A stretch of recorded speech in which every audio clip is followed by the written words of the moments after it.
Hola la compagnie, j'espère que vous allez bien. Aujourd'hui, on se retrouve dans une nouvelle vidéo dans laquelle on va comparer le nouvel iPad Air fraîchement sorti à l'iPad Pro.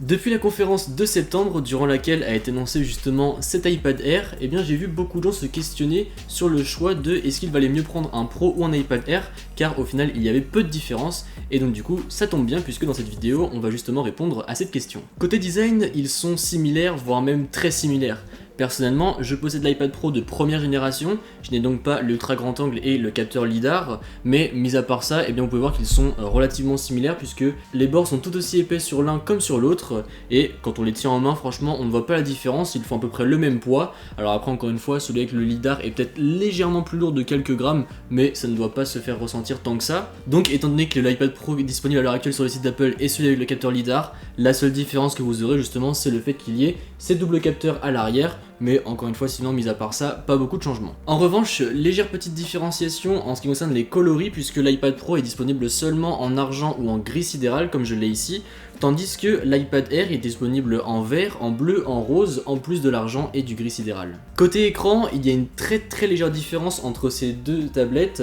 puisque l'iPad Air fait 10,9 pouces et l'iPad Pro fait 11 pouces. Mis à part ça, les deux écrans sont très bons, il y a la même technologie à l'intérieur à quelque chose près. En effet, l'iPad Pro va se rafraîchir 2 fois plus vite que l'iPad Air. Donc qu'est-ce que ça veut dire? C'est que tout simplement dans tout ce qui est défilement, dans les scrolls, etc., ça va aller un petit peu plus vite. Là, si je vous mets une comparaison des deux côte à côte, vous voyez bien que l'iPad Pro va un petit peu plus vite, c'est tout simplement puisque l'écran se rafraîchit à 120 Hz, tandis que dans la norme, dans les smartphones qui se font aujourd'hui le plus couramment, et ce qui se fait depuis plusieurs années, la norme était le 60 Hz, donc comme ici sur l'iPad Air justement, donc vous voyez qu'il y a une petite différence. Et autre endroit où il y aurait une petite différence, c'est si jamais vous jouez à des jeux justement compatibles 120 Hz, vous aurez une meilleure sensation, peut-être même une sensation de plus rapide. Après, est-ce que cette technologie est nécessaire? C'est à vous de voir. Personnellement, je dois vous avouer que ça m'a fait un petit peu drôle de retourner de l'iPad Pro à l'iPad Air, parce que du coup je passais du 120 au 60, mais sinon c'est pas vraiment quelque chose qui vient me déranger au quotidien, et c'est pas vraiment quelque chose où on va se dire tiens, le 120 Hz me manque. Là encore une fois ça me fait bizarre puisque je passe de l'un à l'autre et que j'ai les deux sous le nez, mais sinon c'est pas vraiment quelque chose qui va changer beaucoup de choses au quotidien. Je vous parlais à l'instant de jeux compatibles 120 Hz, et ça nous fait une bonne transition pour parler de performance. Alors déjà, avant de parler des performances sur ces deux tablettes, sachez que l'une comme l'autre, elles sont vraiment excellentes. Franchement, vous aurez des performances incroyables sur les deux tablettes, que ce soit pour faire du multitâche, que ce soit pour faire des gros jeux, que ce soit pour faire de longues sessions de travail, bref, vous aurez vraiment de très bonnes performances sur les deux tablettes, les deux ne subissent aucun ralentissement, donc c'est vraiment très cool. Après, si jamais vous cherchez une tablette avec laquelle tenir un petit peu plus longtemps dans le temps, je pense qu'il vaudra mieux opter pour un iPad Air, car celui-ci possède une puce A14, tandis que l'iPad Pro, que ce soit celui-ci ou la nouvelle génération, possède une puce A12, mais du coup vous profiterez d'une puce plus récente dans l'iPad Air, donc qui vous tiendra plus longtemps et qui endurera mieux les mises à jour comparé à celle d'un iPad Pro. Même si encore une fois, dans la vie de tous les jours, il n'y a vraiment aucune différence et les deux sont très fluides. Qui dit performance dit batterie, et vous allez voir que encore une fois ici la différence est assez minime, puisque en effet l'iPad Pro est équipé du 120 Hz, mais la batterie tient tout aussi bien sur ces deux tablettes. On a un petit peu moins de capacité de batterie il me semble dans l'iPad Air, donc ce qui fait que la batterie est similaire. Après le 120 Hz va consommer légèrement plus, vous aurez quelques minutes, peut-être même 1 ou 2 heures en plus sur l'iPad Air, mais encore une fois vraiment c'est très minime, et là ça ne sera pas vraiment un argument de choix entre ces deux tablettes, puisque au final encore une fois c'est relativement similaire. Cependant, différence entre ces deux tablettes qui n'est pas des moindres, donc encore une fois pas sur cet iPad Pro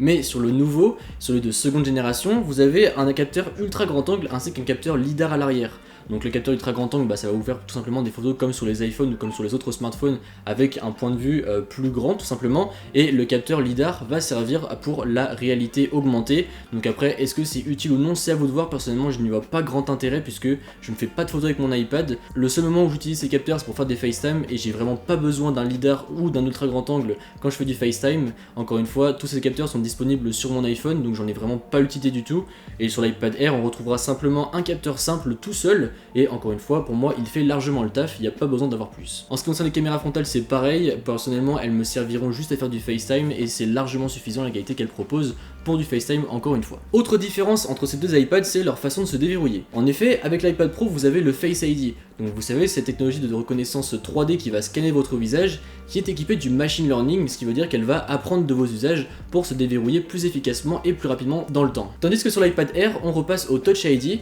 donc il n'est plus en bas comme sur les anciens iPads, mais il se retrouve au-dessus sur le bouton Power, et franchement c'est cool, c'est assez facile à utiliser, c'est un petit peu déroutant au début à prendre en main, puisque c'est quand même peu commun je trouve sur un iPad de déverrouiller comme ceci. Enfin moi je sais qu'avec mon iPad, juste j'appuie sur l'écran comme ceci, je swipe et il se déverrouille, donc bon c'est juste un coche à prendre. Cependant je pensais tout à l'heure au fait que si jamais vous choisissez un iPad pour les cours et que vous optez pour un Pro, vous aurez peut-être un petit peu plus de mal à le déverrouiller à cause du masque, bon même si j'espère qu'on va pas mettre des masques toute notre vie, tandis que le Touch ID sera plus pratique puisque vous avez juste à mettre votre doigt et hop il se déverrouille, donc c'est peut-être un petit peu plus pratique avec la période actuelle. Encore une fois question de préférence puisque les deux technologies marchent très bien, donc ça va être plus selon vous et vos habitudes ce que vous préférez. En revanche ces deux iPads ont une similitude, c'est que les deux sont équipés du Smart Connector. Donc à quoi ça va servir? Ça va servir tout simplement pour mettre des claviers, pour mettre des coques spéciales de chez Apple, comme par exemple les coques aimantées qui font que l'écran s'allume et se met en veille tout seul lorsque vous remettez la cover par-dessus. Cet iPad Air en plus est compatible avec les deux claviers, donc c'est le Smart Keyboard